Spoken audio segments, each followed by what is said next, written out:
세계적인 영화 배우 중에 해리슨 포드라는 분이 있습니다. 이분 연세가 지금 83세입니다. 이분이 전성기 때에 참 많은 영화를 찍었는데 그 대표적인 시리즈 영화가 인디아나 존스라는 영화입니다. 한 3년 전까지도 이분이 그 영화 시리즈를 찍었습니다. 저는 그 영화가 나올 때마다 극장에 가서 보거나 보지 못하면 또 비디오를 통해서 꼭 그 영화를 보았습니다. 그만큼 재미있는 영화입니다. 이 해리슨 포드가 출연한 작품들이 굉장히 많은데 인디아나 존스 시리즈 말고 도망자라는 영화가 있습니다. 이 영화도 굉장히 유명한 영화입니다. 이 영화에서 해리슨 포드는 리차드 킴버리라는 의사로 등장합니다. 어느 날 수술을 마치고 집에 퇴근했는데 집안에 한 남자인 외파리 강도가 침입을 했어요. 그 사람과 격투했는데 이 외파리 강도가 도망을 갔어요.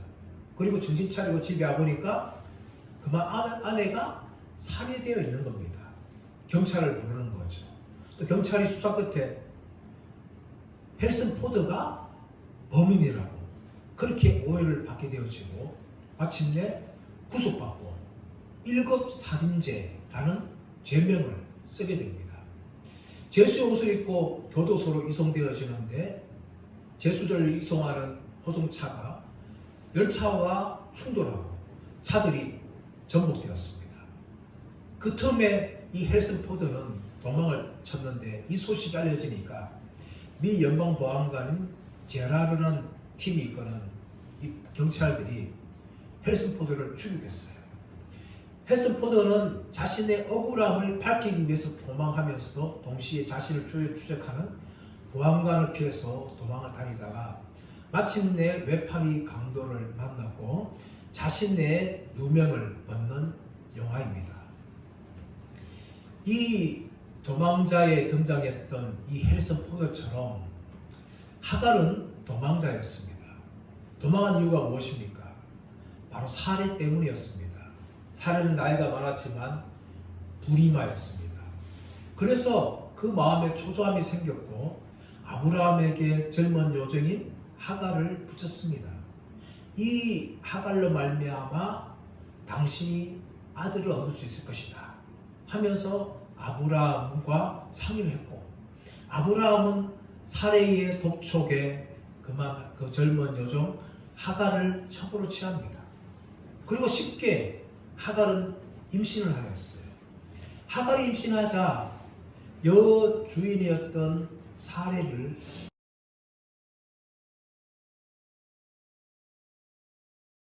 너무나 기분이 나쁜 거죠. 자신은 하갈의 여주인인데 어떻게 요정이 자신을 멸시할 수 있는가 하면서 분노하였어요. 그 분노를 아브라함에게 다 풀었습니다. 그러자 아브라함은 마지못해 사레에게 하갈을 네 마음대로 해라 그렇게 붙였어요. 사레는 자신이 당한 것이 너무나 억울해서 하갈을 학대하였습니다. 하갈은 여주인인 사레의 학대를 견디다 그만 그 집을 벗어나 도망하였습니다. 오늘 7절 말씀 보겠습니다. 7절 시작. 여호와의 사자가 광야의 샘물 곁 곧 술길 샘 곁에서 그를 만나. 하갈은 그 길은 그대로 도망자였습니다. 오늘날 우리 시대에도 하갈처럼 도망자들이 참 많습니다. 현실을 벗어나고 싶은 거죠. 경제적인 부담감, 인간관계의 부담감, 사회적인 부담감, 또 회사 다니는 업무적인 부담감, 여러 가지 인생에 우리는 많은 짐들을 지고 있어서 할 수만 있으면 이 현실들을 버리고 도망하고 싶은 그런 하갈이 되고 싶은 마음들이 우리에게도 있습니다. 오늘 하갈은 실제로 도망갔어요. 사레라는 주인을 피하여서 도망갔는데 그가 도망하는 길에 여호와의 사자가 그를 만납니다. 오늘 7절 말씀에서는 여호와의 사자가 광야의 샘물 곁 술길 샘 곁에서 하갈을 만났다라고 이야기합니다. 이 여호와의 사자는 우리가 구약 성경에서 많이 등장합니다. 일반적으로 여호와의 사자를 우리는 천사라고만 생각합니다. 그러나 성경은 여호와의 사자라고 이야기할 때에 단지 천사로만 설명하지 않아요. 성경 곳곳에 보면 여호와의 사자가 여호와 하나님과 동일시 될 때가 너무나 많이 등장합니다. 예를 들어서 창세기 22장에서 아브라함이 이삭을 바치려고 할 때에 그때 여호와의 사자가 하늘에서 아브라함아 아브라함아 그렇게 부릅니다. 아브라함의 손자였던 야곱이 꿈에서 꿈을 꾸지 않습니까? 사닥다리 꿈을 꾸는데 그가 나중에 자신의 꿈을 설명할 때에 자신의 꿈에 여호와의 사자가 나타나는데 그 여호와의 사자가 자신에게 나는 베델의 하나님이다 그렇게 말씀했다고 이야기합니다. 출애굽기 3장 말씀 가보시면 모세가 광야에서 가시떨기 나무, 불타는 나무를 보게 되어지는 거죠. 그때 여호와의 사자가 그 불꽃 가운데 나타나는데 4절 말씀 보시면 여호와께서 그에게 이르시되 그렇게 이야기하는 거예요. 단지 여호와의 사자가 천사가 아니라 성경은 곳곳에서 하나님과 동일한 존재라고 이야기하는 거죠. 사사기 6장 말씀과 마찬가지입니다. 여호와의 사자가 나타나는데 여호와께서 그에게 이르시되 라고 이야기합니다. 사사기 13장에서 삼손의 아버지인 마노아가 여호와의 사자를 만났는데 무엇이라고 고백하는가 하면 우리가 하나님을 배웠도다 그렇게 이야기하는 거예요.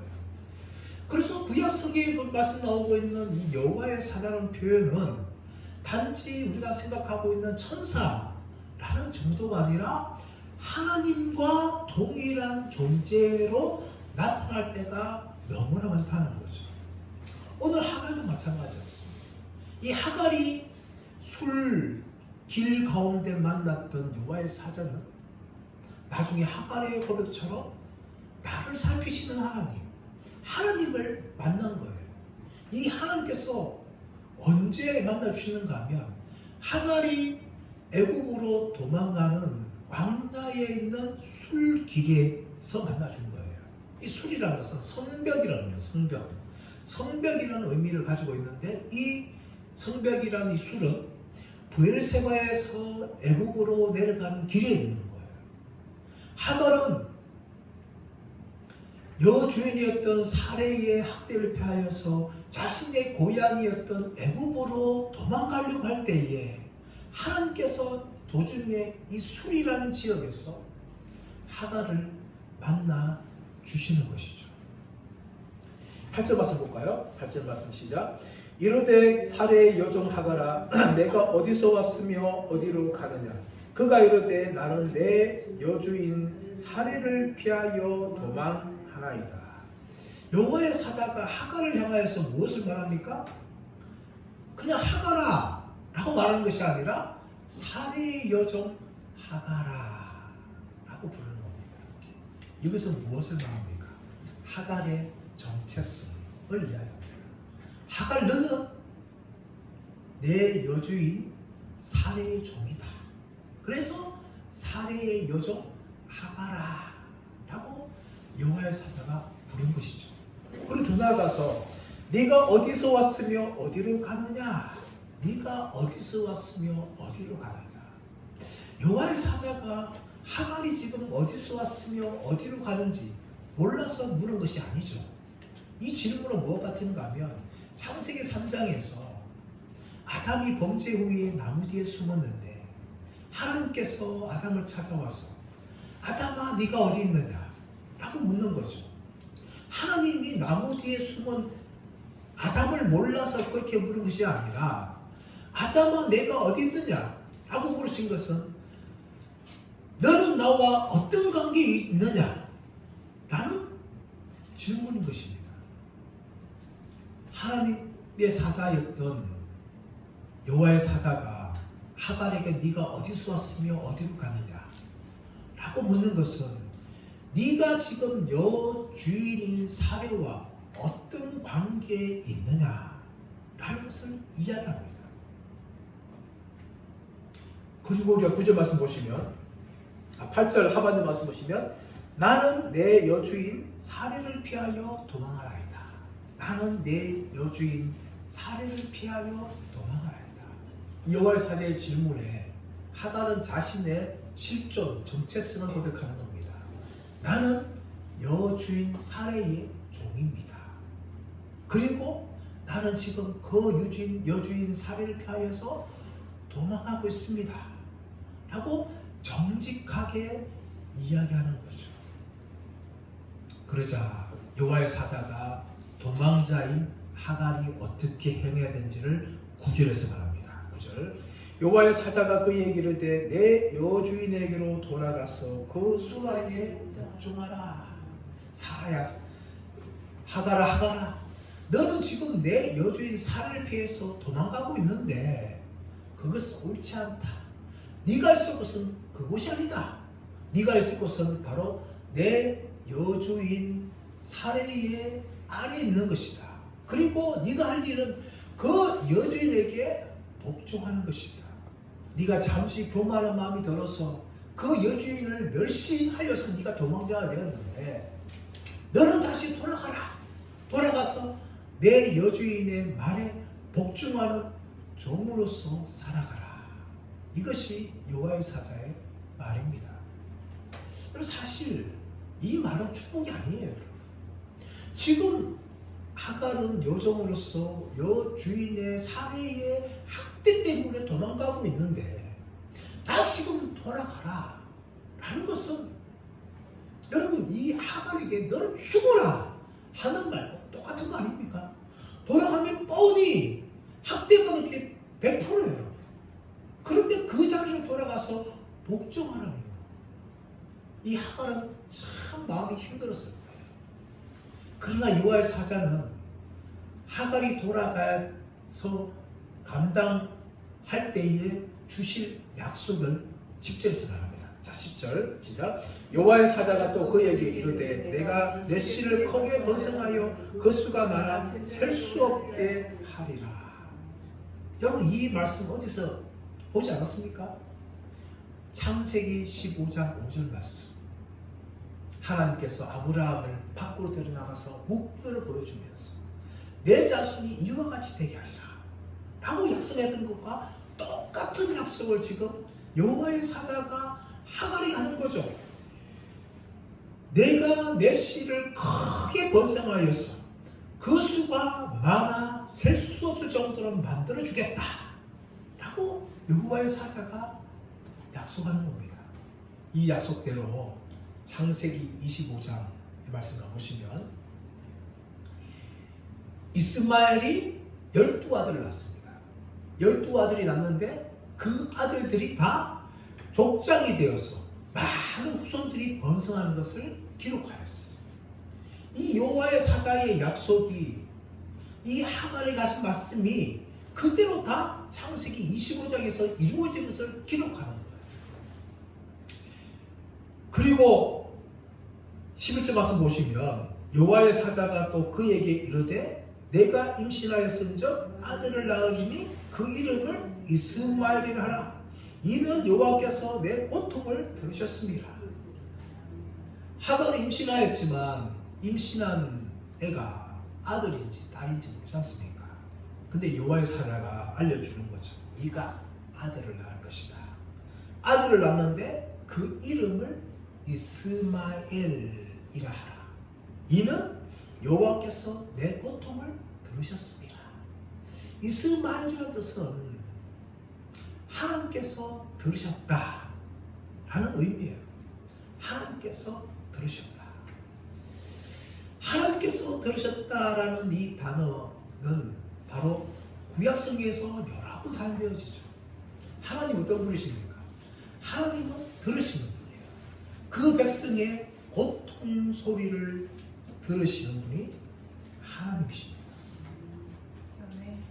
사무엘상 1장에서 가보시면 한나가 아이를 낳지 못해서 고통 가운데 하나님께 아들을 달라고 부르시죠.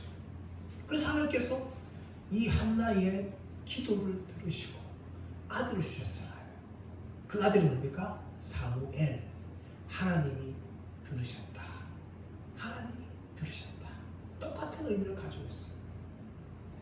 그뿐만 아니라 하나님께서는 애굽 땅에서 고통당하는 이스라엘 백성들의 부르짖음을 들으시고 모세를 보내서 그들을 구원해 주셨습니다. 하나님은 그 백성들의 고통스러운 부르짖음을 들으시는 하나님이라고 성경은 말씀하고 있는 거죠. 시편 34편 6절 말씀 가보시면 이 공고한 자가 부르짖음에 여호와께서 들으시고 그의 모든 환난에서 구원하셨도다. 출애굽기 22장 22절 23절 너는 가부나 고아를 해롭게 하지 말라. 내가 만일 그들을 해롭게 하므로 그들이 내게 부르짖으면 내가 반드시 그 부르짖음을 들으리라. 하나님께서는 그 백성들의 부르짖음을 들으시는 분이라고 말씀하고 있습니다. 여러분, 우리가 잘 알고 있는 CCM 곡 중에 주만 바라고 있지라 라는 곡이 있어요. 이 곡의 가사를 보게 되어지면 너의 작은 신음에도 응답하시니 너는 어느 곳에 있든지 주를 향하고 주를 바라볼지라 라고 이야기하고 있습니다. 우리의 작은 신음 소리까지도 하나님께서는 들으시고 응답해 주신다 라고 이야기합니다. 그리고 하나님은 성경에서 남자지만 때로는 여성적으로 표현되기가 참 많아요. 하나님은 그만큼 섬세하게 자신들의 백성을 들으시는 분이죠. 제가 결혼해서 첫째 아들을 낳았어요. 아들을 낳았는데 이 아들이 뭘 건강할 때 맨날 아플 때가 있지 않습니까? 그런데 부부가 같이 자도 저는 잘 못 들어요. 그런데 엄마는 아기의 신음소리를 민감하게 들어요. 그래서 밤에 깨워주고 무슨 일 살펴보고 열을 재기도 하고 젖을 주기도 하고. 엄마들은 아빠와 달리 아기들의 신음소리나 작은 소리까지도 민감하게 깨어있어서 반응하는 거죠. 하나님은 마치 그처럼 자신들의 백성들의 고통소리에 민감하시고 그 소리를 들으시는 분입니다. 이 들으신다는 히브리 단어가 사마라는 단어예요. 사마. 이것은 들으신다는 의미도 있지만 듣고 끝나는 것이 아니라 그 들으시고 반응하심을 통하여 일하신다는 의미까지 이 사마에 있는 거예요. 하나님은요, 그 백성들의 신음소리를 듣고만 끝나신 분이 아니에요. 그 신음소리를 들으신 후에 그것에 응답해 주시는, 그 신음소리를 듣고 그것을 해결해 주시는 분이 바로 사마, 들으시는 하나님이라는 것입니다. 하나님께서는 이 하갈의 신음소리, 고통소리를 들으셨어요. 그래서 하나님께서 이 하갈에게 네가 아들을 낳을 것이고 그 이름을 이스마엘이라. 이는 하나님이 내 고통을 들으셨습니다. 그렇게 이름을 지으라고. 그렇게 하갈에게 이스마엘의 이름을 지어줍니다. 그런데 더 나아가서 예언이 이어지는데요. 자, 12절 말씀 보시면 그가 사람 중에 들나귀 같이 되리니, 그가 사람 중에 들나귀 같이 되리니.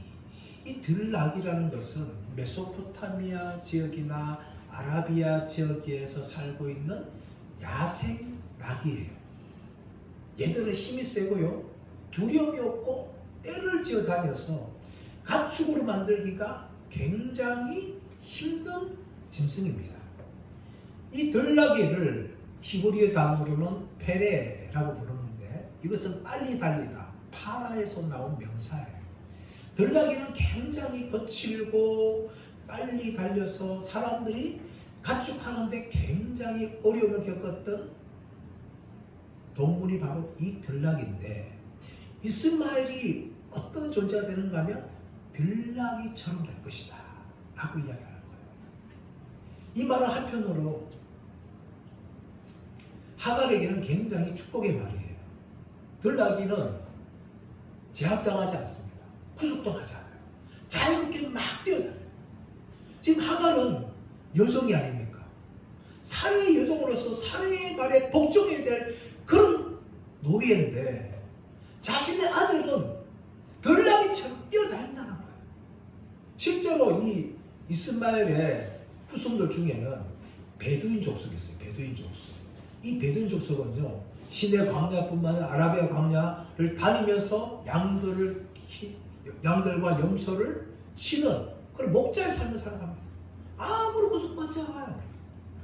그리고 아라비아인들과 사라사인들도 마찬가지로 이 거친 말이나 낙타를 타고 다니면서 자유롭게 돌아다닙니다. 이처럼 이스마엘의 후손들은 들나귀처럼 아무도 구속받지 않고 자기 마음대로 그렇게 거칠게 그렇게 살아가는 사람들이 될 것이다 라고 이야기하는 거예요. 그러나 여러분, 이것은 한편으로는 하나님의 백성들과는 조금 차이가 있습니다. 왜 그렇습니까?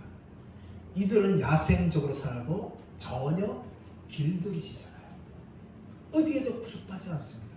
자유로운 것 같지만 전혀 길들이지 않는 사람들, 이 들나귀 같은 사람들인데, 하나님의 백성들은요, 구원받은 후에 점점 성화의 과정을 거쳐가야 돼요. 성화의 과정. 예수 믿기 이전에 거친 품성과 자기 마음대로 살아가는 삶이었다면 이제는 주인 되신 예수 그리스도를 섬기면서 과거의 죄되고 인간적인 성품들과 거친 삶의 모든 것들이 성령의 인도하심을 따라서 만져지고, 그리고 성령을 통하여서 죄된 삶을 떠나고 하나님의 백성들로 살던 삶으로 점점 나아가는 이런 성화의 삶을 살아가야 돼요. 들나귀처럼 살면 안 돼요. 그런데 오늘날 교회 보면은 여전히 들나귀 같은 사람들이 있어요. 교회 안에서 마음대로 자기 마음대로 큰 소리 치고 남과 싸우고 다툼을 일으키고 이런 분들이 있어요. 당일을 하다 보면 또 그런 장로들이 있어요. 재직길 하다 보면, 공동을 하다 보면 꼭 교회에 문제를 키고 말씀을 이렇게 사람들이 꼭 등장합니다. 그런 사람들 교회 안에 들나귀 같은 존재들이에요. 예수 믿은 지 오래되었는데 예수 믿기 전에 이전과 별 차이가 없고, 과거의 제된 성품과 습관 따라 여전히 살아가는 사람들이 교회 안에 여전히 존재합니다. 저는 그런 분들이 교회에 존재하는 이유가 두 가지를 생각합니다. 하나는 무엇인가 하면 전혀 거듭나지 않은 사람들이 교인이 된 거예요. 또 하나는 거듭났지만 이 성령님의 통치와 인도에 순종하는 것이 아니라 여전히 거부하면서 여전히 옛날처럼 살아가려고 몸부림치는 사람들, 그런 사람들이 바로 들나귀 같은 사람들이에요. 이런 사람들이 항상 교회 안에서 시끄러움과 혼란과 분란과 싸움과 다툼을 일으키는 거죠. 그뿐만 아니라 가정에도 마찬가지예요. 들나귀 같은 남편이 있고, 들나귀 같은 아내가 있고, 들나귀 같은 자식들이 있어요. 그리고 가정은 여전히 혼란스럽고 다툼이 가득한 거죠. 사랑 여러분, 우리가 예수 믿고 거듭났다면 우리는 들나귀처럼 살면 안 돼요. 예수님이 나의 주인이라면 내 마음대로 살거나 내 마음대로 신앙생활을 해서는 안 되는 거죠. 예수님이 주인이라면 주인의 말씀에 순종해야 되고, 우리가 또 하나님의 가족이라면 그 가족 안에 영적 질서에 순종하며 살아가야 되는 거죠. 그것이 바로 하나님의 백성들의 삶이라는 겁니다. 들나귀 되어서는 안 돼요. 그뿐만 아니라 이제 여호와의 사자는 또 다른 예언을 하게 되어지는데, 자 12절 하반절 말씀 가보시면, 그의 손이 모든 사람을 치겠고 모든 사람의 손이 그를 칠지며 그가 모든 형제와 대항해서 살리라 하니라. 그의 손이 모든 사람을 치겠고 모든 사람이 그를 친다. 그가 모든 형제와 대항해서 살리라. 이것은 이스마엘이 이삭과 어떤 관계를 맺는지를 미리 보여주는 거죠. 이스마엘은 여종인 하갈의 아들이었어요. 이삭은 여주인 사레의 아들입니다. 그런데 나중에 점점 자라니까 어떻게 합니까? 이스마엘이 이삭을 조롱하는 거죠. 조롱합니다. 그 이후로 또 분란이 나가지고 하갈과 이스마엘이 쫓겨나가는 거죠. 그리고 이스마엘과 이삭의 관계가 지금까지 여전히 이어지고 있습니다. 유대인들과 아랍인들과의 갈등, 수차례의 중동 전쟁이 있었고, 지금도 여전히 팔레스타인과 이스라엘 백성들, 유대인들과의 갈등이 여전히 계속되고 있습니다. 이처럼 그의 손이 형제들과 대항해서 싸운다는 말씀이 지금 그대로 다 이루어지고 있어요. 이렇게 부정적인 예언도 있었지만 이제 하갈은 자신이 만난 유알 사자에 대해서 고백을 하게 되어지죠. 자, 13절. 하갈이 자기에게 이르신 여호와의 이름을 나를 살피시는 하나님이라 하였으니 이는 내가 어떻게 나를 살피시는 하나님을 배웠는고 함이라. 아멘. 나를 살피시는 하나님. 이것은 엘로이, 나를 살피시는 하나님. 이것은 두 가지 의미가 있어요. 하나는 보시는 하나님, 보시는 하나님. 하나님께서는 이 하갈의 고통을 보셨어요. 도망자 하갈을 보셨어요. 그런데 이 엘로이는 보시는 하나님뿐만 아니라 보여지시는 하나님.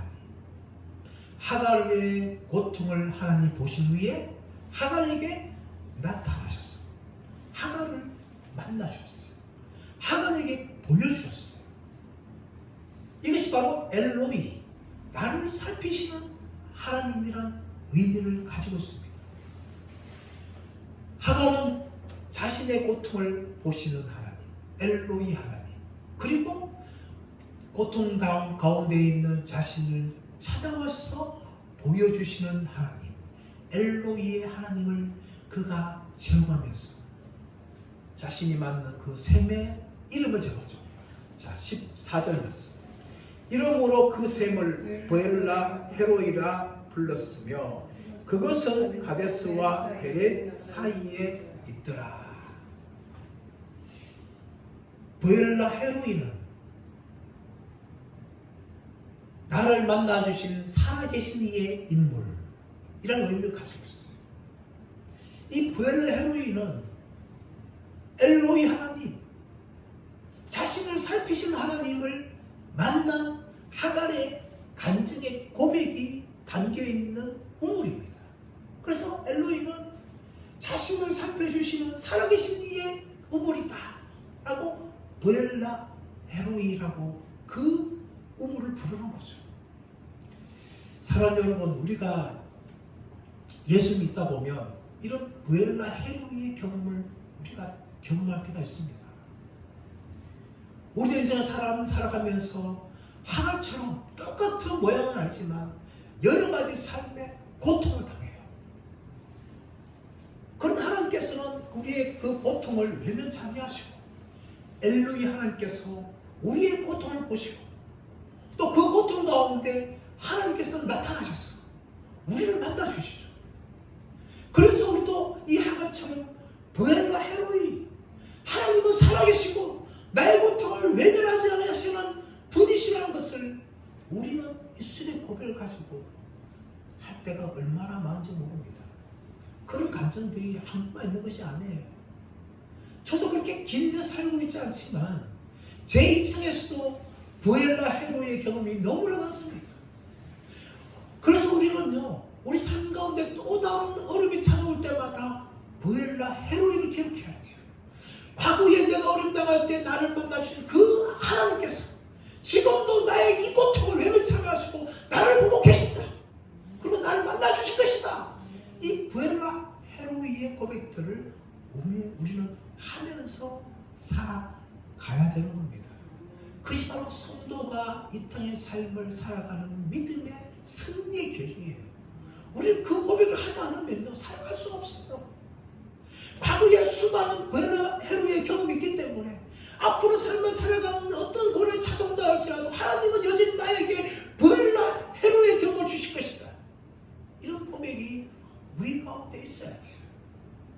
이제 하갈은 그 부엘라 헤로이의 감정을 가지고 다시금 자신의 고통의 자리로 돌아가죠. 인간적으로 생각하면 결코 돌아오고 싶지 않은 그 자리 아닙니까? 그러나 하갈은 부엘라 헤로이의 감정이 있기 때문에 천사의 말을 따라서 사례의 품에 돌아가죠. 자, 15절 말씀. 하갈이 아브라함의 아들을 낳음에 아브라함이 하갈이 낳은 그 아들을 이름하여 이스마엘이라 하였더라. 아멘. 여러분, 하갈이 아브라함의 아들을 낳았습니다. 그런데 아브라함이 하갈에 낳은 그 아들을 이름하여 이스마엘이라 그렇게 부릅니다. 여러분, 이게 신기하지 않습니까? 무엇이 신기하면 분명히 하갈이 여호와의 사자로부터 이스마엘이라 그것을 하갈이 들었어요. 근데 집으로 돌아가니까 아들 낳았는데 아브라함이 아들의 이름을 이스마엘을 정해주는 거죠. 어떤 일이 났을까요? 하갈이 광야 술길 샘우물 곁에서 여호와의 사자를 만났던 그 감정을 아브라함이 한 거예요. 그렇지 아브라함은 하갈이 말한 그대로 다 믿어준 거죠. 아브라함은 여호와의 사자를 직접 하갈처럼 만나지 않았지만 하갈의 감정을 듣고 믿어주었어요. 어떻게 믿어주었을까요? 그것은 아브라함도 하나님을 만난 경험이 있기 때문입니다. 하나님 만난 그 경험이 있던 아브라함이었기 때문에 하갈이 여호와의 사자를 만났고 이스마엘이라고 이름하는 것을 다 듣고 믿을 수가 있는 거예요. 영과 영이 통한 거죠. 영적으로 통하게 된 거죠. 아브라함도 하나님 만난 경험이 있기 때문에 이 하갈이 여호와의 사자를 만났던 그 경험을 다 받아줄 수가 있는 겁니다. 이것이 바로 영의 세계예요. 영적인 경험한 사람들은요, 그 영적인 세계를 경험한 사람들의 말을 이해하게 되는 거죠. 우리가 믿음의 경지에 올라가면 올라갈수록 우리는 믿음의 사람들이 말하는 것을 듣게 되어집니다. 그런데 믿음의 경지에 낮게 되어지면요, 뭐가 들리는가 하면 세상적인 것밖에 안 들려요. 그래서 믿음의 세계를 이해를 못하는 거예요. 그 경지에 올라가야 돼요. 그래서 우리는 날마다 믿음이 성장해야 되고 하나님과 남과 가까워져야 돼요. 그래야 여러분 영적인 세계가 열리는 거예요. 아브라함도 마찬가지 아닙니까? 창세기 15장에서 하나님을 만나고 하나님 약속을 꿈을 통하여 받게 된 거죠. 그렇자 하갈이 여호와의 사자를 만났던 것을 다 이해하게 되어지고 받아들이게 되어지고 아들을 낳으니까 그대로 다 이스마엘이라 부르는데, 자 16절 말씀 보십시오. 하갈이 아브라함에게 이스마엘을 낳았을 때에 아브라함이 86세였더라. 아브라함이 마침내 가나안 땅에 들어온 지 10년 만에 아들을 낳게 되어지는데 그 아들을 낳을 때가 86세였어요. 근데 여러분, 아브라함이 얻은 아들은 사라를 통해서 낳은 약속의 아들이 아니었습니다. 하나님께서는 사라를 통해서 약속이 다 줄 건데 아브라함은 인내하지 못하고 여종 하갈을 첩으로 취하여서 이스마엘을 86세에 낳게 되어지는데 이 이스마엘은 육의 아들입니다. 약속의 아들이 아니에요. 육신의 아들이에요. 육신의 열매라는 거죠. 우리가 믿음의 사람이지만 때로는 하나님 말씀에 순종하지 않고 우리 마음대로 살아갈 때에 우리는 이스마엘과 같은 육신의 열매를 맺습니다. 아무리 우리가 하나님의 자녀고 하나님의 백성이지만 인간적인 열매, 육신의 열매를 맺을 때가 있어요, 여러분. 그러나 이것은 하나님 기뻐하는 것이 아닙니다. 이스마엘은 하나님 기뻐하신 아들이 아니었어요. 왜냐하면 하갈을 통해서 낳은 아들이기 때문에 하나님께서 사례를 통해서 주실 것을 앞으로 약속하시는데 아브라함은 그것을 기다리지 못하고 육신의 아들을 낳고 말았어요. 하나님의 백성들이 우리들도 이 땅의 삶을 살아갈 때에 많은 열매를 맺습니다. 그런데 어떤 열매는요, 성령의 열매예요. 성령의 열매. 갈라디아서 5장 22절 23절 말씀하는 것처럼 오직 성령의 열매는 사랑과 희락과 화평과 오래 참음과 자비와 양선과 충성과 온유와 절제니 이 같은 것을 금지할 법이 없느니라 라고 말하고 있는 이 성령의 열매를 맺어가야 돼요. 그러나 많은 사람들이 하나님이 기뻐하시는 성령의 열매가 아니라 육신의 열매, 인간적인 열매를 맺어 살아갑니다. 그렇게 인간적인 열매를 맺지 않으려면 우리가 해야 할 일은 한 가지입니다.